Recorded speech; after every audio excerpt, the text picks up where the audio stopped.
के कुनार प्रांत का सीन दिखाया जाता है, जहां टोनी स्टार्क कुछ सोल्जर्स के साथ हथियारों की डील करके वापस लौट रहा होता है। जिमी नाम का एक ऑफिसर टोनी के साथ फोटो क्लिक करवाने लगता है, लेकिन तभी उन पर हमला हो जाता है। सभी टोनी को प्रोटेक्ट करने की कोशिश करते हैं, मगर सभी मारे जाते हैं। टोनी खुद को बचाने के लिए गाड़ी से बाहर आता है और एक पत्थर के पीछे छिप जाता है। वो अपने दोस्त रोडी को कॉल करने लगता है, मगर तभी उसके पास एक बॉम्ब आकर गिरता है, जो कि उसकी कंपनी स्टार्क इंडस्ट्रीज का था। उस बॉम्ब के ब्लास्ट की वजह से टोनी बुरी तरीके से घायल होकर दूर गिर जाता है। टोनी की जब आंख खुलती है तो वो देखता है कि वो टेन रिंग्स नाम के एक आतंकवादी गिरोह के कब्जे में है। फिर अब हमें 36 घंटे पहले का सीन दिखाया जाता है, जहाँ लॉस वेगास में अपो की अवार्ड शो होता है, जहाँ जेम्स रोडी सभी को टोनी स्टार्क के बारे में बताता है कि उस मशहूर साइंटिस्ट होवर्ड स्टार्क का बेटा है, जिन्होंने बहुत छोटी उम्र में हथियार बना लिए थे, और उनका बेटा टोनी भी उनकी ही तरह बहुत इंटेलिजेंट था। उसने 4 साल की उम्र में पहला सर्किट बोर्ड बनाया, फिर 6 साल की उम्र में पहला इंजन बनाया। मगर जब होवर्ड स्टार्क की डेथ हुई तो होवर्ड के पुराने दोस्त और पार्टनर ओबेडाइन स्टेन ने मशहूर हथियार निर्माण करता की कमी को पूरा किया। मगर जब 21 साल की उम्र में टोनी वापस लौटा तो उसे स्टार्क इंडस्ट्रीज का नया सीईओ बना दिया गया, जिससे टोनी ने स्मार्ट वेपन, एडवांस रोबोटिक्स और सैटेलाइट टारगेटिंग बनाया, ताकि अपना देश सुरक्षित रहे और कोई देश उन पर हमला करने की जरूरत ना कर सके। अब रोडी सभी को बताता है कि टोनी के इन सभी कारनामों की वजह से उसे अपो की अवार्ड दिया जा रहा है, मगर टोनी वहां अवार्ड लेने नहीं आता, इसीलिए ओबेडाइन स्टेन को ही वहां आकर वो अवार्ड लेना पड़ता है। वहीं टोनी कसिनो में गेम खेल रहा होता है, क्योंकि वो बहुत अय्याश किस्म का इंसान था। रोडी उसके पास पहुंच जाता है और उससे पूछता है कि तुम अवार्ड लेने क्यों नहीं आए, तो टोनी उसे कहता है कि मेरे घर में पहले ही बहुत सारे अवार्ड है, इसीलिए मुझे इस अवार्ड की कोई जरूरत नहीं। फिर टोनी वहाँ से निकलने लगता है, लेकिन तभी उसे वेनिटी फेयर मैगजीन की रिपोर्टर क्रिस्टिन एवरहोट रोक लेती है। वो उससे कुछ क्वेश्चन पूछती है। फिर रात को दोनों साथ में वक्त गुजारते हैं। सुबह जब क्रिस्टिन बाहर आती है तो पेपर उसे वहाँ से वापस भेज देती है। पेपर टोनी की असिस्टेंट होती है, जो टोनी के सभी काम किया करती थी। फिर वो नीचे टोनी के पास जाती है। वो उसे बताती है कि तुम्हें इस वक्त दूसरे शहर में होना चाहिए था, तुम्हारी अफगानिस्तान में हथियारों की डील है। तो टोनी उसे कहता है कि वो मेरी खुद की फ्लाइट है, इसीलिए वो मुझे छोड़कर नहीं उड़ेगी। फिर टोनी स्टार्क इंडस्ट्रीज पहुंच जाता है, जहां रोडी उसे बताता है कि 3 घंटों से मैं तुम्हारा यहाँ इंतजार कर रहा था। तो टोनी उसे कहता है कि मैं किसी को इंटरव्यू दे रहा था। फिर वो वहाँ से निकल जाते हैं। कुछ ही घंटों के सफर के बाद वो अफगानिस्तान के बरगम एयरबेस पर पहुंच जाते हैं, जहाँ वो जनरल से मिलता है और ने अपने बहुत ही खतरनाक और एडवांस जेरिको मिसाइल की टेस्टिंग करके दिखाता है, जिससे धमाका बहुत खतरनाक होता है। सभी को मिसाइल बहुत पसंद आती है। टोनी एबेडाइन को कॉल करके इस डील के बारे में बताता है, जिससे वो बहुत खुश होता है। फिर टोनी सोल्जर्स के साथ वहाँ से निकलने लगता है। रोडी भी उसके साथ आने लगता है, लेकिन टोनी उसे कहता है कि गाड़ी में जगह खाली नहीं है, इसीलिए उसे दूसरी गाड़ी से बेस पर आने को कहता है। उसके बाद टोनी पर टेन रिंग्स का हमला हो गया था, जो हमने मूवी की स्टार्टिंग में देखा।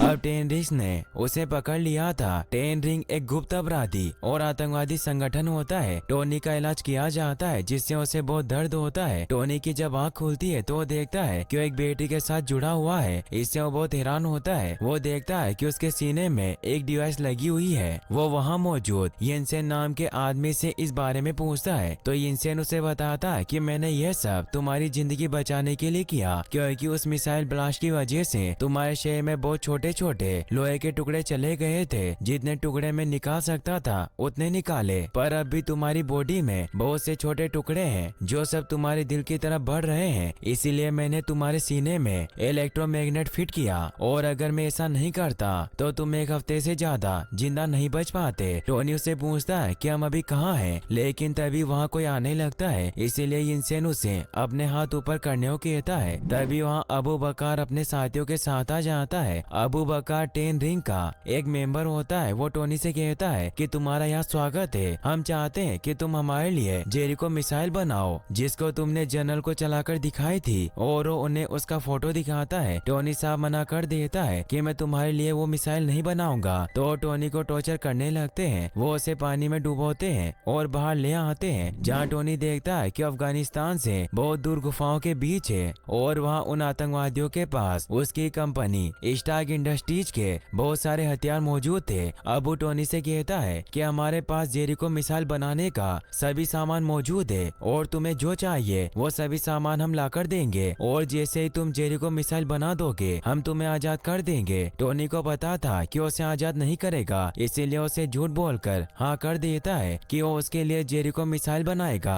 अब टोनी यिनसेन के साथ ही अपने काम पर लग जाता है। वो मिसाइल के पार्ट से अपने लिए आर्क रिएक्टर बना रहा होता है, मगर सभी आतंकवादियों को लगता है कि वो जेरिको मिसाइल बना रहा है। यिनसेन भी समझ जाता है कि टोनी जेरिको मिसाइल नहीं बना रहा है, इसीलिए वो टोनी से पूछता है कि ये क्या है। तो टोनी बताता है कि ये छोटा आर्क रिएक्टर है और ऐसा ही बड़ा आर्क रिएक्टर मेरी फैक्ट्री में भी लगा हुआ है, और जब तक ये आर्क रिएक्टर मेरी बॉडी में लगा रहेगा तब तक कोई टुकड़ा मेरे दिल तक नहीं पहुंच पाएगा। और इस आर्क रिएक्टर में बहुत पावर है, ये एक सेकंड में 3 गीगाजूल पावर को जनरेट कर सकता है। इससे हम यहाँ से बाहर भागने का इंतजाम कर सकते हैं। और उसे पेपर पर बनाए गए अपने पहले आयरन मैन सूट का फोटो दिखाता है। यिनसेन को भी यह आइडिया काफी अच्छा लगता है क्योंकि कुछ सालों से उसे भी यही कैद किया हुआ था। अब यिनसेन टोनी की बॉडी में वो आर्क रिएक्टर फिट कर देता है, मगर कैमरे में अबू के साथी भी ये सब देख लेते हैं। टोनी और यिनसेन साथ में बैठकर बात कर रहे होते हैं। टोनी यिनसेन से पूछता है कि तुम कहाँ से हो, तो वो बताता है कि मैं गुलमीरा से हूँ, जो बहुत अच्छी जगह है, और जब मैं यहाँ से आजाद हो जाऊंगा तो अपने परिवार से मिलूंगा। मगर टोनी उसे बताता है कि मेरा कोई परिवार नहीं है। अब वो दोनों आयरन मैन सूट के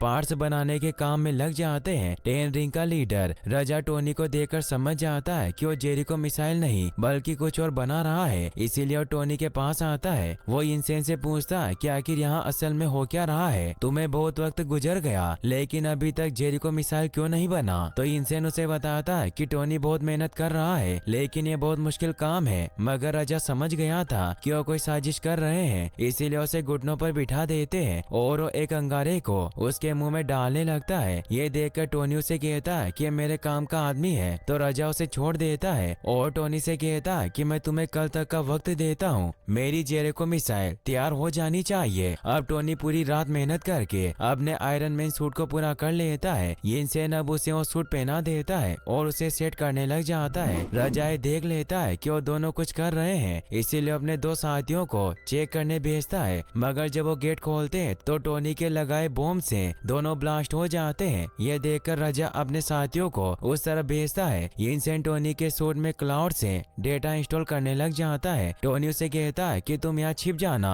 और मैं रास्ता साफ करूंगा, लेकिन अभी डेटा आधा ही इंस्टॉल हुआ था, इसीलिए यिनसेन टोनी से कहता है कि मैं उन सभी को रोकता हूँ जिससे तुम्हें और ज्यादा वक्त मिलेगा। और वो गन लेकर बाहर चला जाता है और इधर उधर फायर करने लगता है, लेकिन रजा उसे पकड़ लेता है। अब ड्राइव भी इंस्टॉल हो चुका था, इसीलिए अब टोनी अपने सूट से उन आतंकवादियों पर हमला कर देता है और एक एक करके उन सभी को मारने लग जाता है। सभी लोग टोनी पर फायर करते हैं, लेकिन सूट की वजह से उसे कुछ नहीं होता और वो लगातार आगे बढ़ता रहता है। अब टोनी जब बाहर आता है तो उसे यिनसेन दिखाई देता है जो बहुत घायल हालत में था, लेकिन तभी मौका देकर रजा उस पर हमला कर देता है, मगर टोनी बच जाता है और रजा पर हमला करता है जिससे वो पत्थरों में दब जाता है। टोनी यिनसेन से कहता है कि हमें यहाँ से निकलना होगा क्योंकि तुम्हें अपने परिवार से मिलना है। तो यिनसेन उसे बताता है कि मैंने तुमसे झूठ बोला था, मेरी फैमिली पहले ही मर चुकी है, इसीलिए अब मैं ऊपर जाकर उनसे मिलूंगा, तुम मेरी फिक्र मत करो, मैं यही चाहता था। तो टोनी उसे अपनी जान बचाने के लिए थैंक्स कहता है। टोनी को अब अपने दोस्त की मौत से गुस्सा आता है और वो बाहर आ जाता है जहाँ सभी रजा के लोग उस पर अंधाधुंध फायरिंग करने लगते हैं, मगर टोनी अपने हाथों से फायर निकालकर वहाँ रखे सभी मिसाइल और लोगों को जलाने लग जाता है, जिससे एक बहुत बड़ा धमाका होता है। लेकिन टोनी से पहले ही अपने सूट को फ्लाई करके वहाँ से उड़ जाता है और कुछ दूर जाकर गिर जाता है, जिससे उसका पूरा सूट वहीं टूट जाता है। मगर टोनी को मजा आता है कि उसके सूट ने काम किया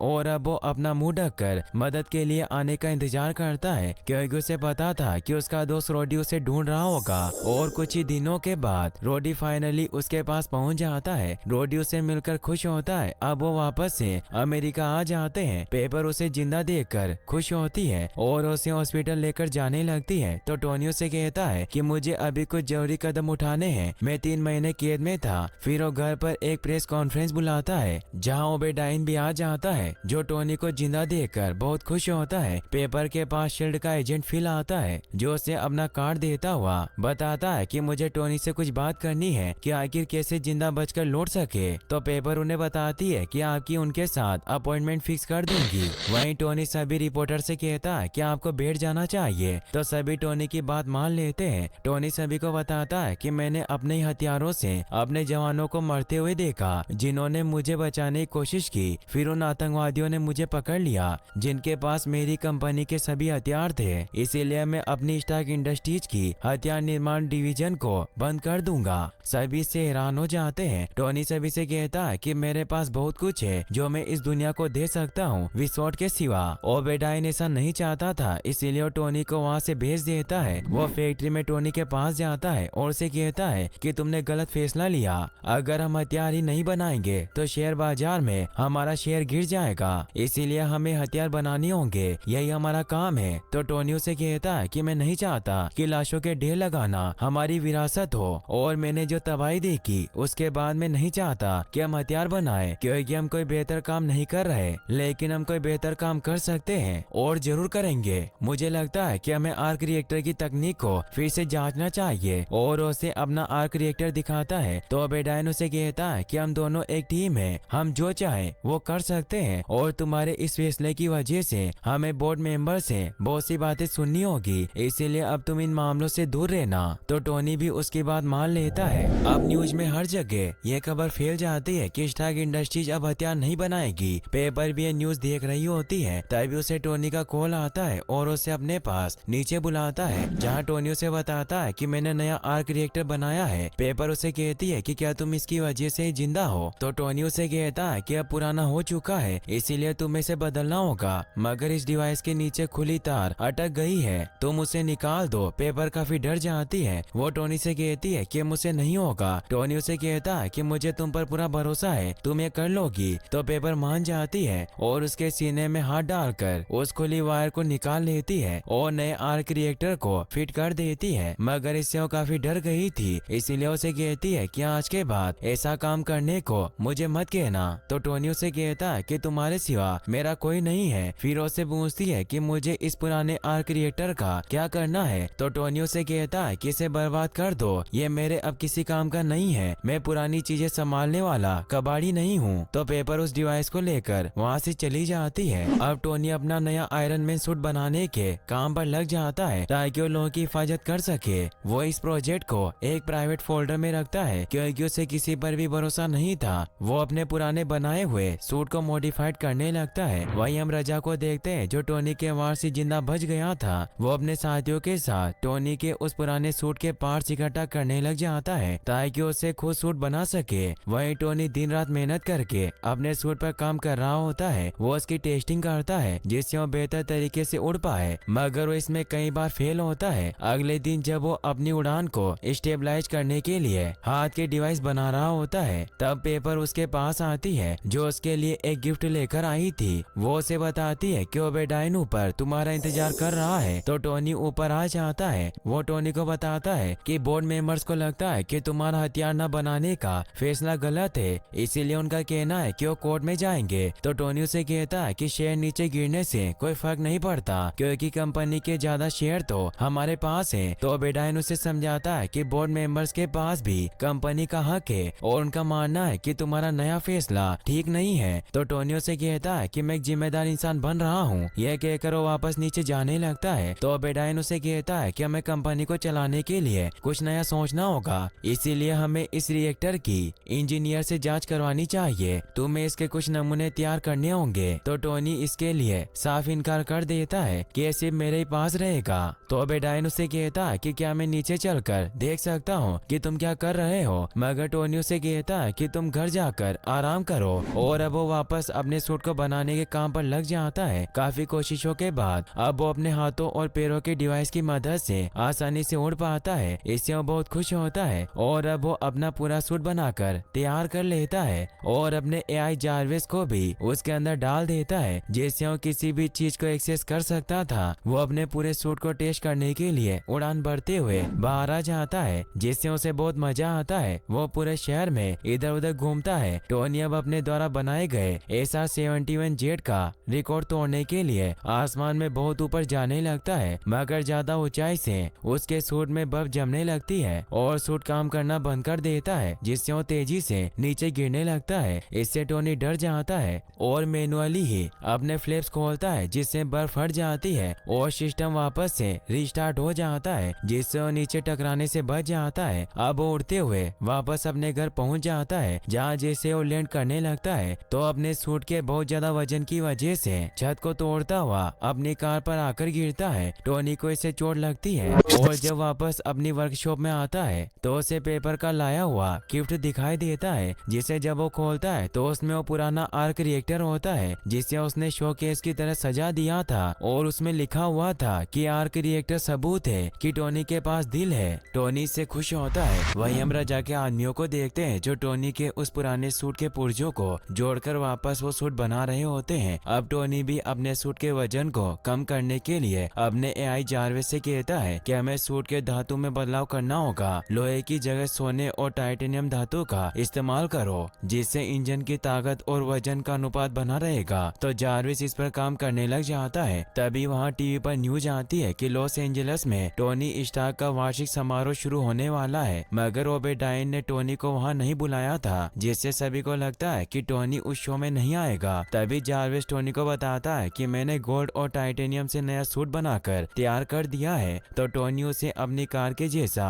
लाल रंग देने को कहता है, जो उसे दूसरों की नजर से बचने में मदद करेगा। जारविस अब सूट पर पेंट करने के काम में लग जाता है और टोनी डिज्नी कॉन्सर्ट हॉल में जाने के लिए निकल जाता है। वो अपनी सुपर कार से कुछ ही समय में वहाँ पहुँच जाता है। ओबेडाइन टोनी से कहता है कि यहाँ कुछ गड़बड़ मत करना। टोनी अंदर आकर ड्रिंक करने लगता है। तभी उसे शील्ड का एजेंट फिल मिलता है, जो उससे कुछ सवालों के जवाब के लिए उसके साथ अपॉइंटमेंट बुक कर लेता है। तभी टोनी की नजर पेपर पर जाती है, जो बहुत खूबसूरत लग रही थी, इसीलिए उसके साथ डांस करने लग जाता है। पेपर को ये बहुत अजीब लगता है और वो दोनों ऊपर छत पर आ जाते हैं। टोनी पेपर से प्यार करने लगा था, मगर ये उन दोनों को बहुत अजीब लगता है और टोनी ड्रिंक लेने के लिए नीचे आ जाता है, जहाँ टोनी को क्रिस्टिन एवेट हॉट मिलती है। वो उसे कुछ फोटोग्राफ दिखाकर बताती है कि तुमने तो कहा था कि तुम हथियार नहीं बनाओगे, मगर तुम्हारे हथियारों की कालाबाजारी हो रही है। गुलमीरा पर आतंकवादी अपना कहर बरसा रहे हैं। टोनी देखता है कि उनके पास जेरिको मिसाइल भी है। क्रिस्टिन बताती है कि ये सभी फोटो कल के हैं। टोनी उसे कहता है कि मैंने किसी को हथियार नहीं बेचे और जो मेरी कंपनी में से किसी ने ये काम किया होगा।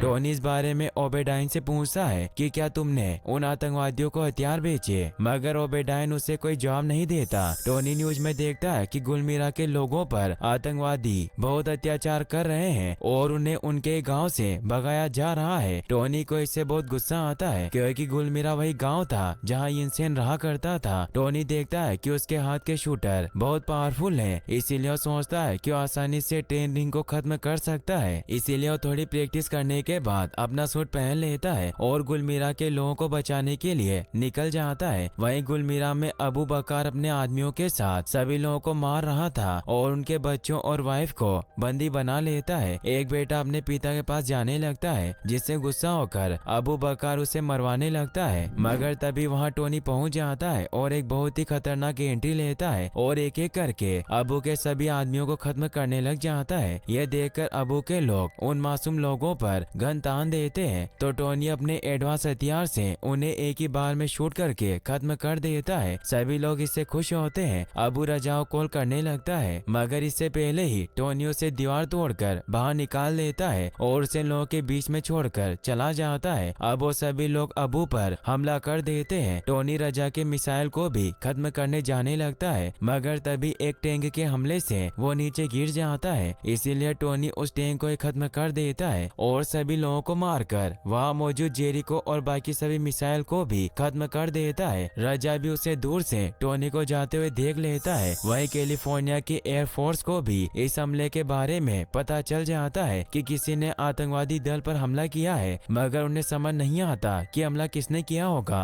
रोडी भी वहाँ जाता है और बाकी ऑफिसर उसे बताते हैं कि कोई अनजाने जहाज ने ये सब किया है, मगर वो रडार पर दिखाई नहीं दे रहा क्योंकि वो बहुत छोटा है। और अब वो अपने दो F-22 रैप्टर्स जेट को उस अनजान जहाज यानी टोनी के पीछे भेजते हैं और उस पर हमला करने लग जाते हैं। यह देखकर टोनी रोडी को कॉल लगाता है और से बताता है कि उस सूट के अंदर मैं हूँ, तो इससे वो हैरान हो जाता है और ऑफिसर को टोनी पर हमला करने से मना करता है, मगर तभी टोनी के जेट से टकराने की वजह से वो जेट क्रैश होने लगता है, जिससे पायलट खुद को इजेक्ट कर लेता है, मगर उसका पैराशूट नहीं खुलता। लेकिन टोनी वक्त रहते उसका पैराशूट खोलकर उसकी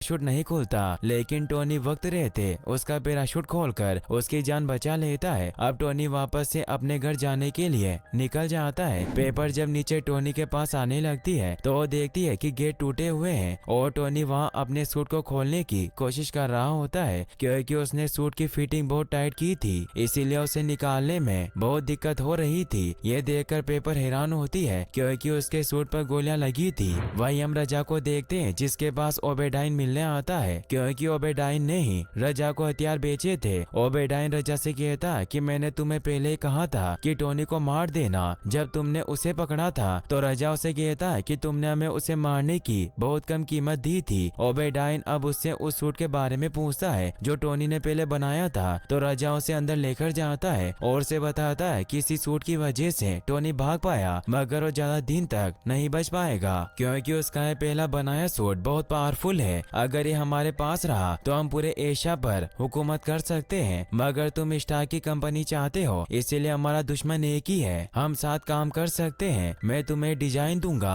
और तुम मुझे इसे चालू करके वापस दे देना। तो ओबेडाइन अपने एक खास सोनिक टेसर से उसे पैरालाइज कर देता है और अपने साथियों से कहकर उसके सभी साथियों को मरवा देता है। अब ओबेडाइन टोनी के पुराने सूट को वापस बनाने के लिए साइंटिस्ट को काम पर लगवा देता है। वहीं टोनी पेपर को ऑफिस जाकर मेन कंप्यूटर के डेटा को हैक करने को कहता है, ताकि वो पता कर सके कि रजा के साथियों को हथियार किसने बेचे थे। पेपर उसकी बात मानकर ऑफिस पहुंच जाती है, जहां ओबेडाइन के पीसी में वो ड्राइव कनेक्ट करके उसे हैक कर लेती है, जिससे वो प्राइवेट फाइल्स को एक्सेस कर पाती है। उसे ओबेडाइन के एक सीक्रेट प्रोजेक्ट सेक्टर 16 के बारे में पता चलता है, जिसमें वो आयरन मैन के पुराने सूट को मॉडिफाइड करके बना रहा था। साथ ही उसे उसमें वो फुटेज भी मिलती है जब टेनरिक्स ने टोनी को पकड़ लिया था, जिससे उसे पता चलता है कि ओबेडाइन ने टोनी को मारने की सुपारी दी थी। अब वो सभी फाइल को कॉपी करने लग जाते हैं, मगर तभी ओबेडाइन वहां आ जाता है, लेकिन उसे इस बारे में पता नहीं चलता कि वो उसकी फाइल कॉपी कर रही है और पेपर चालाकी से ड्राइव लेकर वहां से निकल जाती है। मगर जब ओबेडाइन अपना पीसी ओपन करता है तो उसे पता चल जाता है कि पेपर ने डेटा कॉपी किया है, जिससे वो उसके पीछे जाता है, मगर पेपर को वहाँ शील्ड का एक एजेंट फिल मिलता है जिसके साथ उसकी मीटिंग थी, इसीलिए उसे अपने साथ ले जाती है, जिसकी वजह से ओबेडाइन उसके पीछे नहीं जा पाता। ओबेडाइन अब अपने साइंटिस्ट विलियम के पास जाता है, जो उसे बताता है कि हम सूट को पावर देने की तकनीक नहीं बना पा रहे हैं। तो ओबेडाइन विलियम को कहता है कि टोनी ने उस आर्क रिएक्टर को एक गुफा में बनाया था। तो विलियम उन्हें कहता है कि मैं टोनी नहीं हूँ। वहीं टोनी जब अपने घर पर होता है तो उसे पेपर का कॉल आता है, लेकिन तभी ओबेडाइन वहाँ पहुँच जाता है, जो सोनिक टेजर से टोनी को पैरालाइज कर देता है, जिससे टोनी ना तो बोल पाता है ना ही कुछ कर पाता है। ओबेडाइन उसके शरीर से आर्क रिएक्टर निकाल लेता है ताकि उससे वो अपना सूट चला सके और टोनी को वहीं मरने के लिए छोड़ देता है। दूसरी तरफ पेपर रेडियो कॉल करके बता देती है कि ओबेडाइन टोनी को मारना चाहता है और वो खुद सेक्टर 16 में फिल के साथ उसे रोकने जाने लगती है। वहीं टोनी की हालत काफी खराब होती है, मगर वो नीचे अपने बेस की तरफ जाता है, क्योंकि वहाँ उसका पुराना आर्क रिएक्टर रखा हुआ था और वो किसी तरह उसे हासिल कर लेता है और अपने शरीर में फिट कर लेता है। अब रोडी भी वहाँ पर आ जाता है। टोनी उससे पूछता है कि पेपर कहाँ है, क्योंकि उसकी जान को भी खतरा था। रोडी उसे बताता है कि वो फिल के साथ है और ओबेडाइन को गिरफ्तार करने जा रहे हैं। तो टोनी उसे कहता है कि ओबेडाइन पेपर को मार देगा, इसीलिए मुझे कुछ करना होगा, और वो सूट पहनकर पेपर को बचाने निकल जाता है। वहीं पेपर फिल और उसके ऑफिसर के साथ ओबेडाइन को गिरफ्तार करने के लिए सेक्टर 16 में पहुंच जाती है, मगर ओबेडाइन ने पहले ही अपने सूट में आर्क रिएक्टर चालू करके उसे ऑन कर लिया था और उसने पहले से बहुत बड़ा सूट बनाया था। ओबेडाइन पेपर को मारने के लिए उस पर हमला करने लग जाता है, मगर वो किसी तरह से वहाँ से बचकर बाहर आ जाती है। ओबेडाइन वहाँ भी आ जाता है और उसे मारने के लिए आगे बढ़ता है, मगर तभी टोनी वहाँ पहुँच जाता है, जो उस पर हमला करके उसे दूर ले जाता है। उन दोनों में फाइट होने लग जाती है। टोनी का आर्क रिएक्टर पुराना होने की वजह से वो नए सूट को फुल पावर नहीं दे पा रहा था, इसीलिए ओबेडाइन टोनी को बहुत मारता है। टोनी उड़ने लग जाता है तो ओबेडाइन उसे कहता है कि तुमने अपने डिजाइन को बेहतर बनाया, मगर मैंने भी इसे बेहतर बना लिया है, और वो भी उड़ने लग जाता है। ये देखकर टोनी को कुछ समझ नहीं आता और वो जारविस से कहता है कि हमें इसे बर्फ में जमाना होगा, और वो फुल पावर से ऊपर की तरफ बढ़ने लगते हैं। टोनी के सूट में बहुत कम पावर बची थी, मगर फिर भी वो आगे बढ़ता रहता है और वो ओबेडाइन को बहुत ऊपर ले जाता है, जिससे बर्फ जमने की वजह से ओबेडाइन का सूट काम नहीं करता और नीचे गिरने लग जाता है। टोनी भी किसी तरह खुद को संभालता है और नीचे आ जाता है, मगर ओबेडाइन खत्म नहीं हुआ था, इसीलिए वो टोनी पर वापस से हमला कर देता है और उसे घायल करने लगता है। टोनी को कुछ समझ नहीं आता क्योंकि ओबेडाइन का सूट बहुत पावरफुल था, इसीलिए वो किसी तरह धुएं की मदद से उसे बच जाता है और पेपर को बताता है कि हम अभी फैक्ट्री के ऊपर हैं, इसीलिए तुम्हें फैक्ट्री के रिएक्टर में दबाव बढ़ाकर उसे ब्लास्ट करना होगा। और वो वापस से ओबेडाइन पर हमला करके किसी तरह उसके सूट के डिटेक्टिव सिस्टम को खराब कर देता है, मगर ओबेडाइन अपने सर को ओपन कर लेता है और टोनी से कहता है कि तुम मुझसे नहीं जीत सकते, मैं तुम्हें खत्म कर दूंगा।